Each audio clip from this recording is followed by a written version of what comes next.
Since the start of this year's ice and snow season, short videos showcasing incredible views in Harbin, China's ice city, have gone viral on social media platforms. Attracted by the videos, many tourists have flocked to the city to savor the winter fun while generously sharing online the warmth, hospitality, and care they have received. 是在那个来的路上，在抖音上看，说能在哈尔滨能当公主，要体验一番公主的感觉，我就来美丽动人了。哈尔滨人很热情，有东北这种豪放跟这个热情的感觉。During the 3-day New Year holiday, Harbin received more than 3 million visitors, raking in 5.91 billion yuan of tourism revenue. The city's popularity among tourists has skyrocketed.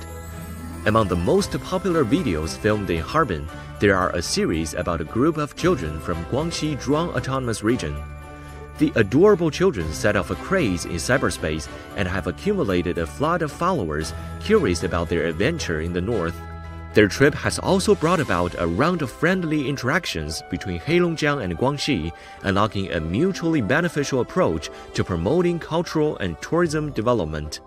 Meanwhile, other cities in northeast China have also taken the opportunity to improve services and attract tourists. At the Ice and Snow Grand World in Changchun, Jilin Province, dazzling ice installations have wowed visitors.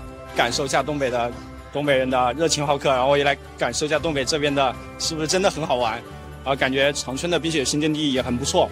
刚才排了1个小时队玩了一个1000米大滑梯，我觉得它非常值得玩，非常长，然后很刺激，是非常好的一个体验。